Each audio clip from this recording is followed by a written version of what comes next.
Hello students, hi everyone, this is Bharti, faculty of GK and welcome to Tejas Academy. So students, అందరికి army rally start అవబోతుంది. అందరికి ఒక tension ఉంటుంది, army rally start అవుతుంది కదా, army ర్యాలీలో events కొట్టాలి అనేది ఒక టార్గెట్ అయితే ఈవెంట్స్ కొట్టిన తర్వాత మళ్ళీ జాబ్ ప్రిపరేషన్, ఇది ఒకటే డిస్టర్బెన్స్ తోని గ్రౌండ్ ప్రాక్టీస్ అయ్యేంత వరకు గ్రౌండ్ అని టెన్షన్ ఉంటుంది, గ్రౌండ్ అయిపోయిన తర్వాత చదువుకోవాలని ఉంటుంది. ఓకే, ఎలాగో మనం గ్రౌండ్ ప్రాక్టీస్ స్టార్ట్ అయిపోయింది, ఈవెంట్స్ స్టార్ట్ అయ్యాయి, సో దాన్ని ఎలాగో మనం ఆపలేం, ఖచ్చితంగా మనం సక్సెస్ సాధించుకోవాలి. దాని తర్వాత ఇంకొన్ని రోజులలో మళ్ళీ ఒక టార్గెట్, మనకి జాబ్ అచీవ్ చేయాలనేది ఒక టార్గెట్ ఉంటుంది. సో ఆ టార్గెట్ని అచీవ్ చేసుకోవడం అనేది చూడండి అన్న, మామూలుగా అందరికీ తెలిసిన విషయమే. ఏంటి అని అంటే ఈవెంట్స్ అనేది ఒక లెవెల్ అయితే సబ్జెక్ట్ లెర్నింగ్ అనేది ఒక లెవెల్, ఈ రెండు కాంబినేషన్లోనే మనకి జాబ్ వస్తుంది, ఇది అందరికీ తెలిసిన విషయమే. సో ఇప్పుడు ఈవెంట్స్ గురించి మనం ఏం డిస్కస్ చేసుకోవాలని అనుకోవట్లేదు, బట్ ఈవెంట్స్ ఉన్న వాళ్ళందరికీ ఆల్ ది బెస్ట్, అందరూ మ్యాక్సిమం ట్రై చేయండి, అందరూ సక్సెస్గా రీచ్ అవ్వాలని కోరుకుంటున్నాం. దాంతోపాటు ఇంకొకటి మనం జీకే గురించి డిస్కస్ చేస్తున్నాం. నాన్న మీ అందరికీ తెలుసు, ఆర్మీ పేపర్ అంటే 100 మార్క్స్ పేపర్ ఉంటుంది, సో దాన్ని క్రాక్ చేయడం అనేది ఒక పెద్ద ఏమంటారు, అది ఒక సెన్సేషన్ లాగా మీరు ఫీల్ అవుతారు, బట్ అలా ఫీల్ అవ్వాల్సిన అవసరం లేదు. సబ్జెక్ట్ అనేది చాలా ఈజీ. ఎప్పుడు ఈజీ అవుతుందంటే we have to get some awareness on that. మనకి సబ్జెక్ట్ మీద అవేర్నెస్ ఉన్నప్పుడు ఆ అవేర్నెస్ని బేస్ చేసుకొని మనం ఏది చదవాలి ఏది చదవకూడదు అనేది మెయిన్ ఇంపార్టెంట్. చాలా మంది అనుకుంటారు నేను ఈ బుక్ తీసుకొని చదివాను, నేను ఆ బుక్ తీసుకొని చదివాను, అయినా ఐఎమ్ నాట్ గెట్టింగ్ జాబ్ అని ఫీల్ అవుతారు. ఇక్కడ అందరు స్టూడెంట్స్ గుర్తుపెట్టుకోవాల్సిన విషయం ఏంటంటే నాన్న, నెసెసరీ రీడింగ్ ఉంటుంది, అన్నెసెసరీ రీడింగ్ ఉంటుంది. సో నెసెసరీ రీడింగ్ ఏంటి, అన్నెసెసరీ రీడింగ్ ఏంటి అనేది మనకు తెలియాల్సిన విషయం. ఈరోజు మనం జీకే గురించి డిస్కస్ చేద్దాం. మ్యాథ్స్ పిల్లలందరూ అనుకుంటారు కదా మాకు జీకే అంటే టఫ్ అని అనుకుంటారు, సైన్స్ వాళ్ళకి అంటే నాన్ బ్యాక్గ్రౌండ్ ఉన్న వాళ్ళకి జీకే ఈజీ అని అనుకుంటారు. కానీ ఇక్కడ మీరు అందరూ ఒక మాట గుర్తుపెట్టుకోవాలి నాన్న, బ్యాక్గ్రౌండ్ ఏదైనా సరే, అది మ్యాథ్స్ బ్యాక్గ్రౌండ్ అయినా సైన్స్ బ్యాక్గ్రౌండ్ అయినా జీకే అని అందరికీ కూడా ఈక్వల్గానే ఉంటుంది. ఎందుకనంటే ఈ జీకే సబ్జెక్ట్స్ మీరు చదువుకున్న ఇంటర్మీడియట్ వరకు ఎక్కడ కూడా జీకే టచ్ అవ్వదు. మనం 10th వరకు ఏదైతే స్కూల్ సబ్జెక్ట్ చదువుకున్నామో ఆ స్కూల్ సబ్జెక్ట్స్లో జస్ట్ మనకి ఏం సబ్జెక్ట్స్ ఉంటాయి, హిస్టరీ, లేదంటే కొంచెం కాన్స్టిట్యూషన్ గురించి, లేదంటే కొంచెం ఎకనామిక్స్ గురించి ఉంటుంది. అందులో నుంచే మనకు ప్రతిసారి ఆర్మీ ఎగ్జామ్లో అడుగుతాడని లేదు. సో అందరికీ కూడా జీకే అనేది same level, whether you are a maths student or you are not a non background student, ఏదైనా కూడా అందరికీ GK same level of questions ఉంటాయి అనమాట. సో నేను ఇంకా అన్నెసరీ డిస్కషన్ పెట్టకుండా మనం టాపిక్లోకి వెళ్ళిపోదాం. నాన్న ఇది మన జీకే సిలబస్, నేను ఇందులో కొన్ని రాయలేదు నాన్న, ఎందుకు రాయలేదో నేను చెప్తా. ఇవి మనకి మెయిన్ టాపిక్స్ నాన్న, మాక్సిమం మనకి 9 టాపిక్స్ ఉంటాయి, నేను 8 టాపిక్స్ ఇక్కడ రాశాను, ఇంకొక 9th టాపిక్ని ఎందుకు రాయలేదో నేను చెప్తా. బెటర్ ఇవి మనకి టాపిక్ సిలబస్. చూడండి మనకి ఇక్కడ abbreviations, sports, awards and prizes, history, geography, UNO గురించి అడుగుతారు, కాన్స్టిట్యూషన్ గురించి అడుగుతా, అండ్ స్టాటిక్ జీకే గురించి ఉంటుంది బెటర్.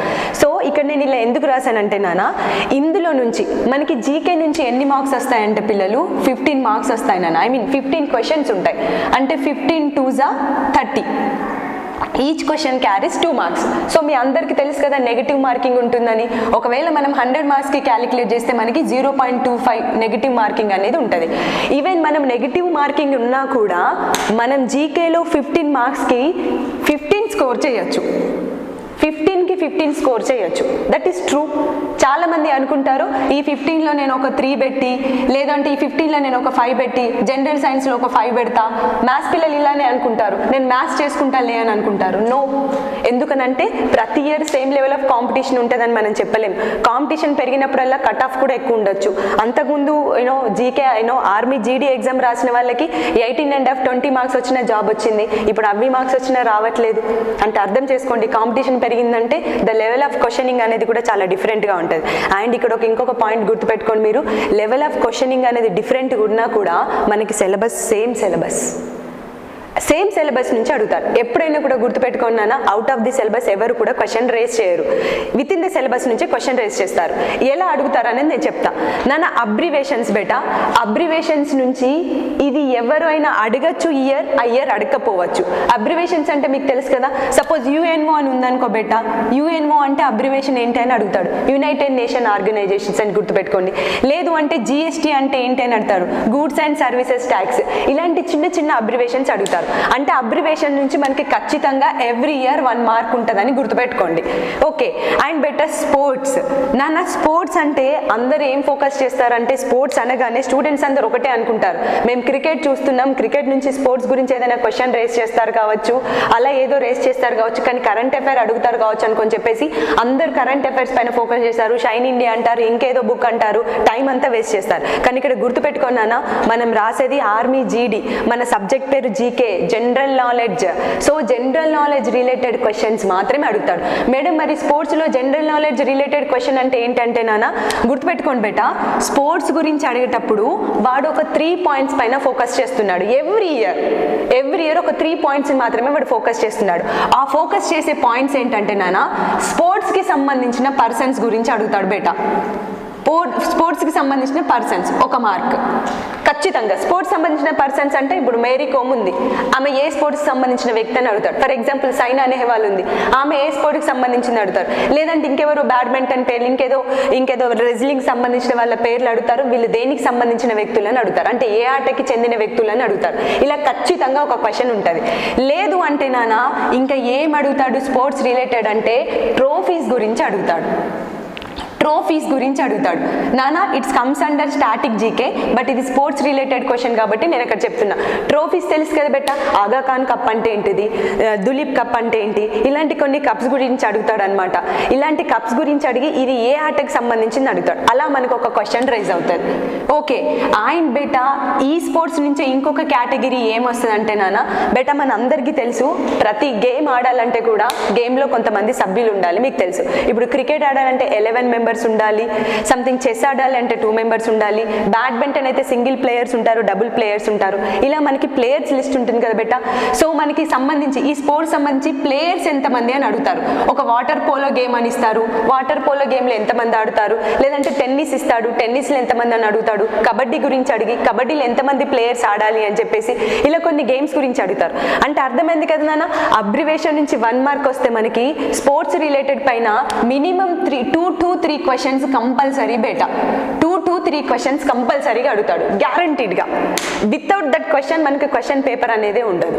ఓకే, దెన్ నెక్స్ట్ బేటా అవార్డ్స్ అండ్ ప్రైజెస్. నాన్న అవార్డ్స్ అండ్ ప్రైజెస్ అంటే బేటా మీరు ఒకటే గుర్తుపెట్టుకోవాలి, అవార్డ్స్ అండ్ ప్రైజెస్ గురించి అడిగేటప్పుడు నాన్న మనకి ఎన్నో అవార్డ్స్ కనిపిస్తాయి బేటా. ఆ అన్ని అవార్డ్స్ మనకు అవసరం లేదు.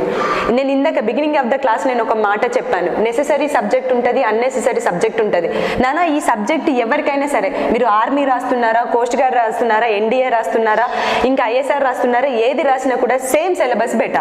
ఇక్కడ గుర్తుపెట్టుకోండి, ఇక్కడ అవార్డ్స్ అండ్ ప్రైజెస్ అంటే ఈ ఆర్మీ వాళ్ళకి అడిగేది ఏంటనేది ఇంపార్టెంట్ బేటా. మీరు ఏదో అన్నెసెసరీ టాపిక్ తీసుకొచ్చి ఏవో అవార్డ్స్ అడుగుతారు, కానీ ఇక్కడ అవార్డ్స్ అంటే గుర్తుపెట్టుకున్నానా ఒక్కటే ఒక క్వశ్చన్ రేజ్ అవుతుంది అవార్డ్స్ అండ్ ప్రైజెస్ గురించి. అయితే బేటి అవార్డ్స్ అండ్ ప్రైజెస్ గురించి చదివేటప్పుడు మీకు ఒక చిన్న పాయింట్ మీరు ఫోకస్డ్గా పెట్టుకోవాలి. అది ప్రీవియస్ అవార్డ్ అయినా అడగచ్చు, అంటే ప్రీవియస్ ఇయర్ అవార్డు గురించి అయినా అడగచ్చు, లేదంటే కరెంట్ అఫైర్ కింద కరెంట్ అవార్డు గురించి అడగచ్చు. అది దేని రిలేటెడ్ అడుగుతాడంటే బేటా హైయెస్ట్ అవార్డ్స్ ఉంటాయి కదా మనకి, భారతరత్న కానీ, నోబెల్ అవార్డు కానీ, లేదంటే భారతరత్న కానీ, భారత్ రత్న, లేదు అంటే నోబెల్ అవార్డు రిలేటెడ్ గురించి కానీ బేటా, లేదు అంటే ఇంకేం అడుగుతాడంటే బేటా ఆర్మీ రిలేటెడ్ అవార్డ్స్ ఉంటాయి కదా బేటా, పరమవీర చక్ర, మహావీర చక్ర అని, ఇలాంటి అవార్డ్స్ గురించి మాత్రమే మీ ఆర్మీ వాళ్ళకి అడుగుతారు. ఈ పాయింట్ మీరు గుర్తుపెట్టుకోవాలి. మనం ఇవన్నీ ఏం చేస్తాం నాన్న, వీటిపైన మనం ఫోకస్ చేయకుండా ఏదో పక్క వాటి పైన మనం ఫోకస్ చేస్తాం. ఇక్కడ మీరు 1 మార్క్ లాస్ అవుతారు. ఇందులో నుంచి 1 మార్క్ బేటా నేను ఒక గ్యారంటీ అయితే ఇవ్వగలను, ఎవ్రీ ఇయర్ దీనిపైన అడగచ్చు లేకపోతే లేదు, బట్ 1 మార్క్ మాత్రం కంపల్సరీ. తర్వాత బేటా హిస్టరీ. నానా ఇక్కడ మనకి హిస్టరీ అనేది చాలా కీ రోల్ ప్లే చేస్తుంది బేటా. హిస్టరీ అనేది చాలా కీ రోల్ ప్లే చేస్తుంది ఆర్మీ జీడీఏ ఎగ్జామ్లో. ఎలా అంటే నేను చెప్తా నానా, హిస్టరీని మనం 3 టైప్స్గా డివైడ్ చేసుకుంటే ఎప్పుడైనా మీ అందరికీ తెలుసు ఏంటిది, అది ఏన్షియంట్ హిస్టరీ అంటాం రైట్, లేదంటే మోడర్న్ హిస్టరీ అని చెప్తాం. అండ్ ఇంకొకటి ఉంటుంది బేటా నేషనల్ మూమెంట్ పైన మనకి క్వశ్చన్ ఉంటుంది, జాతీయోద్యమం నేషనల్ మూమెంట్ పైన. నానా ఈ మోడర్న్ హిస్టరీ ఈ 3 టాపిక్స్ నుంచి క్వశ్చన్ లేకుండదు. ఎవ్రీ ఇయర్ మినిమం 3 క్వశ్చన్స్ అడుగుతాడు బేటా. మినిమం 3 క్వశ్చన్స్ లేకుండా పేపర్ ఉండదు. అట్లీస్ట్ 2 అయినా వస్తాయి, కన్ఫామ్గా 3 ఉంటాయి. ఒకవేళ ఇన్ కేస్ మిస్ అయితే every year same level of questioning ఉండదు కదా, ఒక్కొక్కసారి 1 క్వశ్చన్ అటు ఇటు అవ్వడం వల్ల మనకి 3 క్వశ్చన్స్ అయినా ఖచ్చితంగా అడుగుతారు బేటా. ఇలా మనకి ancient history, modern history, national movement గురించి అడుగుతారు. నాన్న నేషనల్ మూమెంట్ గురించి అడిగేటప్పుడు బెటా నేషనల్ మూమెంట్ అంటే మనకి ఎప్పుడో 1885లో స్టార్ట్ అవుతుంది అండ్ గాంధీ ఎరా 1947 తోని మనకి ఎండ్ అవుతుంది. ఇది అందరికి తెలిసిన విషయమే. 1885 to 1947 బేటా 1885 to 1947 మేడం ఈ ఒక్క క్వశ్చన్ కోసం మేము 1885 నుంచి 1947 వరకు చదువుకోవాలంటే no need of like that. So అందులో ఏం గుర్తుపెట్టుకోవాలంటే మనం పర్సన్స్ గురించి గుర్తుపెట్టుకోవాలి. లైక్ బాలగంగాధర్ తిలక్, దాదాబాయి నౌరోజీ, ఇలాంటి వాళ్ళందరి గురించి మనం గుర్తుపెట్టుకోవాలి. వాళ్ళకి సంబంధించిన వాళ్ళు ఏం బుక్స్ రాశారు, వాళ్ళు ఏమైనా ఉద్యమాలు నడిపారా, అలాంటి వాటి గురించి గుర్తుపెట్టుకోవాలి. అంటే మనకి నేషనల్ మూమెంట్ నుంచి నాన్న నేషనల్ మూమెంట్ రిలేటెడ్ పర్సన్స్ గురించి కానీ నేషనల్ మూమెంట్లో జరిగిన ఇన్సిడెంట్స్ గురించి కానీ మనకు ఖచ్చితంగా ఒక క్వశ్చన్ అనేది వస్తుంది. సో అలా నేషనల్ మూమెంట్ నుంచి గన్ షాట్గా ఒక క్వశ్చన్ నాన్న it may be about persons, లేదంటే ఆ పర్సన్స్ చేసిన ఉద్యమాల గురించి అడగచ్చు, లేదంటే వాళ్ళు ఏదైనా రాసిన బుక్స్ గురించి అడగచ్చు. సపోజ్ బాలగంగాధర్ తిలక్ ఉన్నాన్న ఆయన కొన్ని స్లోగన్స్ ఇచ్చాడనమాట. Freedom is my birthright అని, అంటే స్వతంత్రం నా జన్మ హక్కు అని చెప్పేసి ఆయన కొన్ని బుక్స్ రాశాడు. గీతా రహస్యం అని చెప్పేసి అలా బుక్స్ రాశాడు. లేదంటే కొన్ని ఉద్యమాలు నడిపాడు. హోమ్ రూల్ మూమెంట్ అని కొన్ని ఉద్యమాలు నడిపారు. అలా మనకి ఉద్యమం పేరిచ్చి అది నడిపిన వ్యక్తి ఎవరని అడగచ్చు, లేదంటే బాలగంగాధర్ తిలక్ నుంచి ఆయనకు సంబంధించిన విషయం గురించి క్వశ్చన్ రేస్ చేయొచ్చు. ఇలా నేషనల్ మూమెంట్ పైన ఏదైనా ఒక క్వశ్చన్ ఖచ్చితంగా నాన్న ఇది గన్ షాట్ క్వశ్చన్ ఇందులో నుంచి. తర్వాత బేటా మోడర్న్ హిస్టరీ నాన్న, మోడర్న్ హిస్టరీ వచ్చరికి బేటా మనకి 1905లో స్టార్ట్ అవుతుంది నాన్న. మోడర్న్ హిస్టరీ ఎరా మనకి 1905 నుంచి క్వశ్చన్స్ రేస్ చేస్తారు. బేటా 1905లో మనకి చాలా ఇన్సిడెంట్స్ జరుగుతాయి. భారతదేశంలో పార్టీషన్ ఆఫ్ బెంగాల్ మూమెంట్ కానీ, ఆ పార్టీషన్ ఆఫ్ బెంగాల్ మూమెంట్ ని రిలేట్ చేసుకుని మనకి జలియన్ వాలాబాగ్ ఇన్సిడెంట్ కానీ, ఆ టైంలో డైరార్కీ సిస్టమ్ కానీ, ఇలాంటి కొన్ని సిస్టమ్స్ అన్ని ఇంట్రడ్యూస్ అయ్యాయి అనమాట. వాటి గురించి అడుగుతాడు. బేటా ఇంకా ఏన్షియంట్ హిస్టరీ గురించి అడిగేటప్పుడు బేటా ఇందులో నుంచి ఒక క్వశ్చన్ కన్ఫర్మ్ అయిపోయింది కదా. ఏన్షియంట్ హిస్టరీ అంటే పురాతన హిస్టరీ గురించి సంబంధించిన మనకి ఏం అడుగుతాడు, ఓల్డ్ హిస్టరీ నుంచి అడుగుతా బేటా గుర్తుపెట్టుకోండి. పర్సన్స్ గురించి అడగచ్చు, పర్సన్స్ గురించి అడగచ్చు, లేదంటే నాన్న వార్స్ గురించి అడగచ్చు బేటా. Persons or wars. పర్సన్స్ అంటే ఎవరు బేటా? అక్బర్ గురించి అడగచ్చు, అశోకుని గురించి అడగచ్చు, శ్రీకృష్ణ దేవరాయ గురించి అడగచ్చు, సముద్రగుప్తుడి గురించి అడగచ్చు.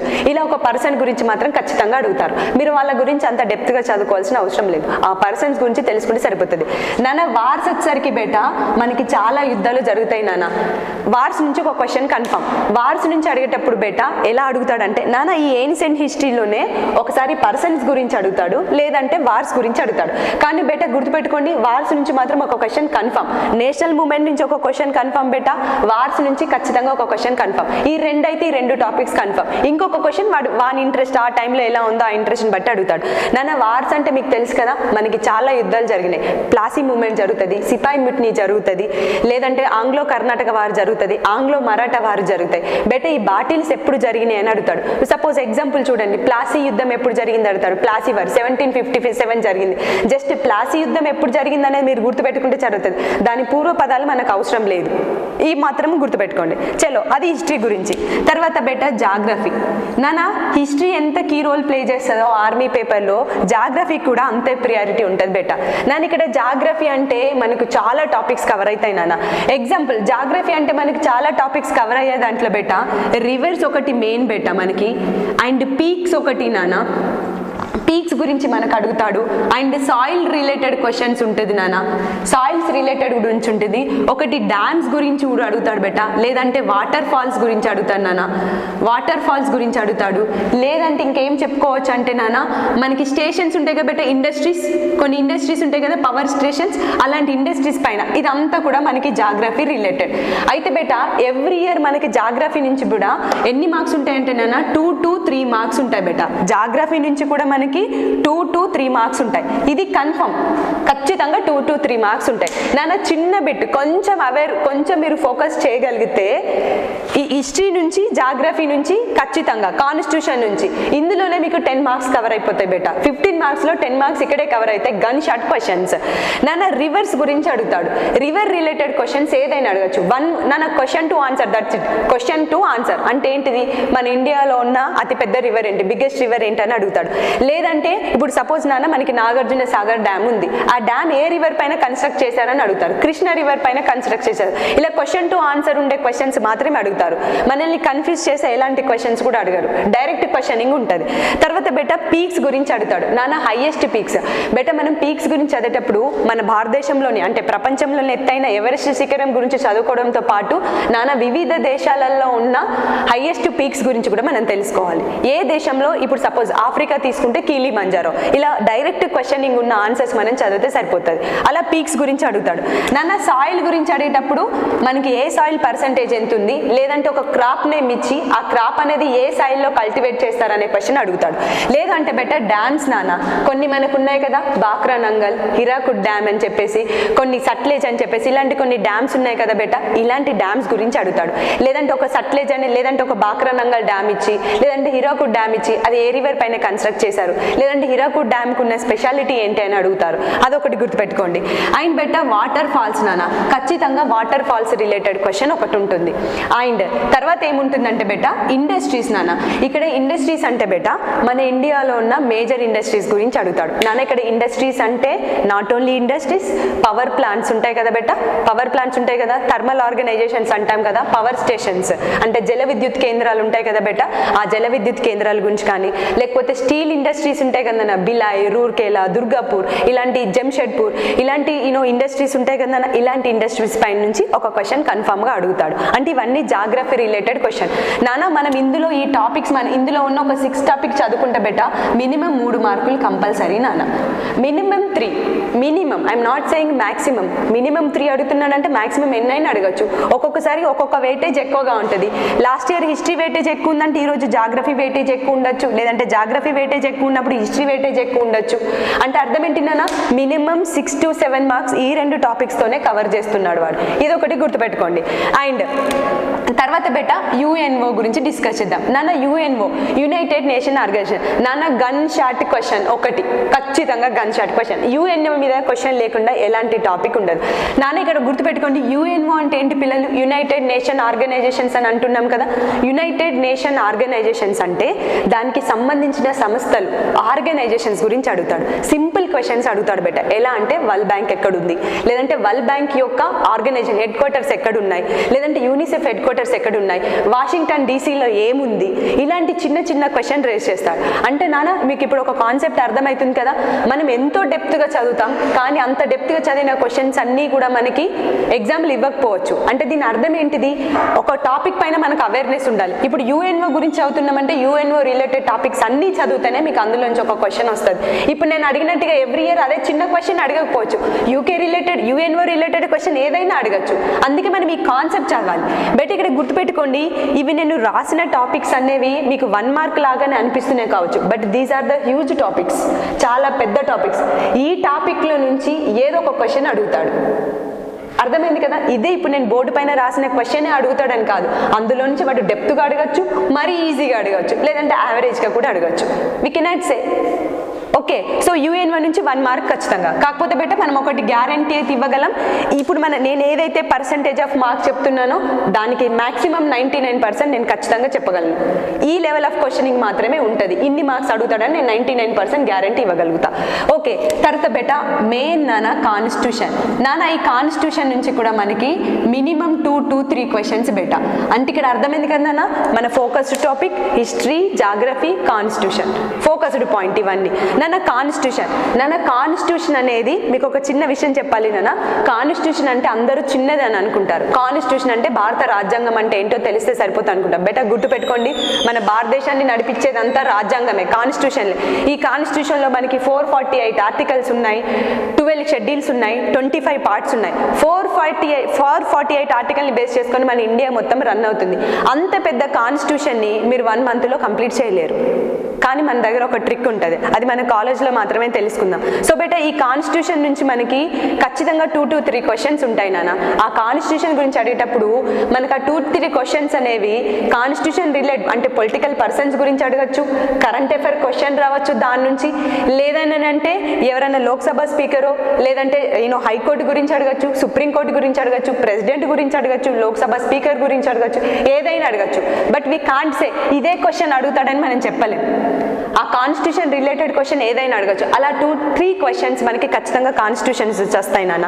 ఓకే, తర్వాత బేటా స్టాటిక్ జీకే నానా ఈ స్టాటిక్ జీకే నుంచి మనకి మినిమం 2 to 3 క్వశ్చన్స్ ఇందులో నుంచి కూడా 2 or 3 question gun start. But ఇక్కడ స్టాటిక్ జీకే అంటే మీరు గుర్తుపెట్టుకోండి నాన్న, స్టాటిక్ జీకే అంటే ఇక్కడ ఏం అడుగుతాడంటే నాన్న బేటా ఈ స్టాటిక్ జీకేని మనం ఎలా డివైడ్ చేయొచ్చు అంటే, ఫర్ ఎగ్జాంపుల్ నేను చెప్తా స్టాటిక్ జీకేని మనం ఎలా డివైడ్ చేయొచ్చు అనేది నేను ఒక మాట చెప్తా నాన్న. ఇప్పుడు మనకి కాంటినెంట్స్ తెలుసు కదా బేటా, కాంటినెంట్స్ అంటాం, కాంటినెంట్స్. బేటా ఈ స్టాటిక్ జీకేని మనం కాంటినెంట్స్ తెలుసు కదా, కాంటినెంట్స్ అంటే ఏది ఖండాలు, ఆసియా ఖండం, ఆఫ్రికా ఖండం, అంటార్కిటికా ఖండం, అలాంటి ఖండాల గురించి ఒకటి ఉంటుంది బేటా. అండ్ మన భారతదేశంలో ఉన్న స్టేట్స్ అండ్ యూనియన్ టెరిటరీస్ అదొకటి. అండ్ ఇంకొకటి బేటా ఇండియన్ కల్చర్ గురించి ఒకటి. నాన్న ఈ 3 టాపిక్స్ని కలిపి మనం ఏమంటామంటే బేటా స్టాటిక్ జీకే అంటాం నాన్న. ఈ స్టాటిక్ జీకేలో బేటా ఈ కాంటినెంట్స్ గురించి అడిగేటప్పుడు నాన్న, కాంటినెంట్ గురించి అడిగేటప్పుడు ఏదైనా ఒక కాంటినెంట్ గురించి అడుగుతాడు. బిగ్గెస్ట్ కాంటినెంట్ ఏంటి, లేదంటే స్మాలెస్ట్ కాంటినెంట్ ఏంటి, లేదంటే బ్లాక్ కాంటినెంట్ అంటే దేన్నంటాం, ఇలాంటి రిలేటెడ్ క్వశ్చన్స్ అడుగుతారు. అంటే ఖండాల పైన ఒక క్వశ్చన్ గుర్తుపెట్టుకోండి నాన్న. ఇదే కాంటినెంట్స్ గురించి అడిగే టైంలో అతను ఏం చేస్తాడంటే బేటా ఈ కాంటినెంట్లో సబ్ టాపిక్గా ఉన్నది ఇంకొక టాపిక్ ఏంటంటే నాన్న ఓషియన్స్, సముద్రాల గురించి అడుగుతాడు బేటా ఒక క్వశ్చన్. అంటే ఈ జీకే టాపిక్లో మనకు కాంటినెంట్స్ గురించి అడగచ్చు, ఓషన్స్ గురించి అడగచ్చు, లేదంటే స్టేట్స్ అండ్ యూనియన్ టెరిటరీస్ గురించి అడగచ్చు. Better states and union territories అంటే ఒక రాష్ట్రం పేరిచ్చి ఆ రాష్ట్రం దేనికి రాజధానిగా ఉంది, లేదంటే ఆ రాష్ట్రం యొక్క రాజధాని ఏంటి అని అడగచ్చు, లేదంటే ఆ రాష్ట్రానికి సీఎంగా ఉన్న వ్యక్తి ఎవరని అడగచ్చు, లేదంటే ఆ రాష్ట్రంలో ఉన్న ఒక స్పెషల్ సెగ్మెంట్ని తీసుకొని, లేదంటే ఒక స్పెషల్ సెగ్మెంట్ని తీసుకొని ఇది ఏ రాష్ట్రానికి సంబంధించి అడగచ్చు, లేదా కూచిపూడి డాన్స్ తీసుకొని అది ఏ రాష్ట్రానికి సంబంధించింది, లేదంటే కథకళి డాన్స్ తీసుకొని అది ఏ రాష్ట్రానికి సంబంధించింది, లేదంటే బిహు డాన్స్ తీసుకొని అది ఏ రాష్ట్రానికి సంబంధించింది అనే విషయాలు కూడా అడగచ్చు. అండ్ ఇంకొకటి బేటా ఈ స్టేట్స్ అండ్ యూనిటరీ టెరిటరీలోనేనా ఇంకొక సబ్ టాపిక్ ఉంటుంది. ఇక్కడ వాడు కంట్రీ ఇచ్చి ఒక స్టేట్ ఇచ్చి దాని క్యాపిటల్ అడిగే టైంలో instead of giving and state and capital కొన్నిసార్లు కంట్రీ నేమ్ ఇచ్చి ఆ కంట్రీ యొక్క క్యాపిటల్ కూడా అడగచ్చు. ఇప్పుడు చైనా ఉంది నాన్న, చైనా అని ఇచ్చి చైనా యొక్క క్యాపిటల్ ఏంటని అడగచ్చు, బీజింగ్, ఇట్లాంటివి కూడా అడగచ్చు. అంటే ఒక్కొక్కసారి ఏం చేస్తాడు వాడు ఒక రాష్ట్రం ఇచ్చి ఆ రాష్ట్రానికి క్యాపిటల్ అడగచ్చు, లేదంటే ఒక దేశం పేరు ఇచ్చి దేశానికి సంబంధించిన క్యాపిటల్ అడగచ్చు. తర్వాత బేటా ఇండియన్ అండ్ కల్చర్ నాన్న, ఇండియన్ అండ్ కల్చర్ నుంచి కన్ఫర్మ్ 1 క్వశ్చన్ నాన్న. ఇక్కడ ఇండియన్ అండ్ కల్చర్ అంటే మీకు ఇందాక చెప్పాను డాన్సెస్ ఉంటాయి కదా బేటా, అలా డాన్సెస్ పైన ఒక క్వశ్చన్ ఉంటుంది నాన్న. డాన్స్ రిలేటెడ్ క్వశ్చన్ ఒకటి ఉంటుంది. ఏదైనా ఒక దేశానికి రాష్ట్రానికి సంబంధించిన ఒక స్పెషల్ డాన్స్ని తీసుకొని దానికి సంబంధించిన ఏంటని అడగచ్చు, లేదంటే క్లేవ్స్ ఉంటాయి కదా కొండలు గుహలు అని అంటున్నాం కదా వాటి గురించి అడగచ్చు. బెటర్ ఓవరాల్ ఇవన్నీ చూసుకుంటే నాన్న ఇంకొక క్వశ్చన్ ఎక్స్ట్రా క్వశ్చన్ ఉంటుంది బేటా. ఆ ఎక్స్ట్రా క్వశ్చన్ ఏంటంటే నాన్న కంప్లీట్ స్టాటిక్ జీకే క్వశ్చన్. ఆ స్టాటిక్ జీకే క్వశ్చన్ ఏమని అడగచ్చు అంటే బేటా ఎవరైనా ఒక ఫేమస్ పర్సనాలిటీ తీసుకొని, లేదంటే ఏదైనా సోషల్ మీడియా క్వశ్చన్ రిలేటెడ్ అడుగుతాడు. ఫేస్బుక్ని ఫైండ్ అవుట్ చేసింది ఎవరు, ఫాదర్ ఆఫ్ ఈమెయిల్ అని ఎవరు అంటారు, లేదంటే ఫాదర్ ఆఫ్ కంప్యూటర్స్ అని ఎవరు అడుగుతారు, ఇలాంటి క్వశ్చన్ ఒకటి ఖచ్చితంగా ఉంటుంది. ఇదే ఓవరాల్ 15 మార్క్స్. సో అందులో ఫోకస్ పాయింట్స్ అనేది గుర్తుపెట్టుకోండి నాన్న. ఇప్పుడు నేను మీకు క్లియర్గా ఎక్స్ప్లెయిన్ చేశానని అనుకుంటున్నాను. సో దీన్ని బట్టి నేను ఒక మాట చెప్పాలి అనుకుంటున్నానా, అందరూ ఒక మాట చెప్తారు జాబ్ రావాలి అంటే some people they will say about smart work అని చెప్తారు, some people they will say about hard work అని చెప్తారు. స్మార్ట్ వర్క్ చేయమని కొందరు చెప్తారు, హార్డ్ వర్క్ చేయమని కొంతమంది చెప్తారు. బట్ మా తేజస్ అకాడమీ అలా చెప్పదు. ఎలా చెప్తుంది అంటే టార్గెట్ రీడింగ్ అని ఒకటి ఉంటుంది. స్మార్ట్ వర్క్ కాదు, హార్డ్ వర్క్ కాదు, target reading should be required. నన్న టార్గెట్ రీడింగ్ అంటే నేను ఇప్పుడు ఇక్కడ ఏదైతే చెప్పానో అదే మన టార్గెట్ రీడింగ్. చెప్పాను కదా బేటా, జాబ్ ఈవెంట్స్ అయిపోయే వరకు ఒక లెవెల్ అయితే జాబ్ సాధించే వరకు ఒక లెవెల్. మనకు ఉన్న తక్కువ స్పాన్ ఆఫ్ టైంలో ఎక్కువ సబ్జెక్ట్ కవర్ అవ్వాలి. స్మార్ట్ రీడింగ్ పనిచేది ఈ టైంలో, హార్డ్ వర్క్ కూడా పనిచేది. హార్డ్ వర్క్ చేస్తే అలసిపోతాం, స్మార్ట్ వర్క్ చేస్తే ఫెయిల్ అవుతాం. ఎందుకంటే స్మార్ట్ వర్క్ అనేది కొన్నిసార్లు యూజ్ అవ్వచ్చు, అవ్వకపోవచ్చు, తక్కువ స్పాన్ ఆఫ్ టైంలో ఉపయోగపడదు మనకి. సో కావాల్సింది టార్గెట్ రీడింగ్. సో మీ టార్గెట్ ఏంటి, ఆర్మీ జాబ్ కొట్టాలి, డ్రెస్ వేసుకోవాలి, బయటకు వెళ్ళాలి, గన్ పట్టాలి, దేశానికి సేవ చేయాలి. మా టార్గెట్ ఏంటి అని అంటే మీకు జాబ్ తెప్పించడమే మా టార్గెట్. సో ఇవన్నీ అవైలబిలిటీగా ఉండాలి. మేము తక్కువ స్పాన్ ఆఫ్ టైంలో ఎక్కువ సిలబస్ కంప్లీట్ చేయాలి. 15 మార్క్స్కి జీకేలో 50 మార్క్స్ స్కోర్ చేయాలి. మనకి నెగిటివ్ మార్కింగ్ ఉన్నా కూడా 15 మార్క్స్ స్కోర్ చేయాలి. దీంతోపాటు అన్ని సబ్జెక్ట్స్లలో మన 100లో అట్లీస్ట్ మనం వితౌట్ నెగిటింగ్తోని కూడా మనం మినిమం 70 మార్క్స్ స్కోర్ చేసే విధంగా ఉండాలి అని అనుకుంటే చూస్ తేజస్ అకాడమీ నాన్న. ఇక్కడ ఫ్రీ కోచింగ్ అవైలబిలిటీ ఉంది. ఎవ్రీ ఇయర్ మేము చాలా మంది స్టూడెంట్స్ మా కాలేజ్ నుంచి జాబ్స్ వస్తున్నాయి అని చెప్పుకోవడానికి చెప్పుకోవడానికి we are feeling very proud. So overall మా అకాడమీ ఎస్టాబ్లిష్ చేసిన టైంలో అప్రాక్సిమేట్లీ 1300+ స్టూడెంట్స్కి మేము జాబ్ ప్రొవైడ్ చేసాం నాన్న. అది కూడా తక్కువ స్పాన్ ఆఫ్ టైంలో, within short period of టైంలోనే ఎక్కువ స్కోర్ చేయగలి కరీంనగర్లోనే nothing but we can proudly say తెలంగాణలోనే టాప్ మోస్ట్ కాలేజ్ అని చెప్పుకోవచ్చు. సో ఇంకొకటి ఏంటంటే నాన్న, మీరు తేజస్ అకాడమీకి రావాలనుకునే స్టూడెంట్స్కి ఇంకొక మంచి హ్యాపీ న్యూస్ ఏంటంటే మేము ఇక్కడ ఫ్రీ కోచింగ్ కూడా ఇస్తున్నాం నాన్న. సో దీన్ని అందరూ యూటిలైజ్ చేసుకోండి, జాబ్ తెచ్చుకోవడానికి ట్రై చేయండి, దేశానికి సేవ చేయడానికి ట్రై చేయండి. Okay, so free coaching is available here in Tejas Academy. Try to choose Tejas Academy. Thank you.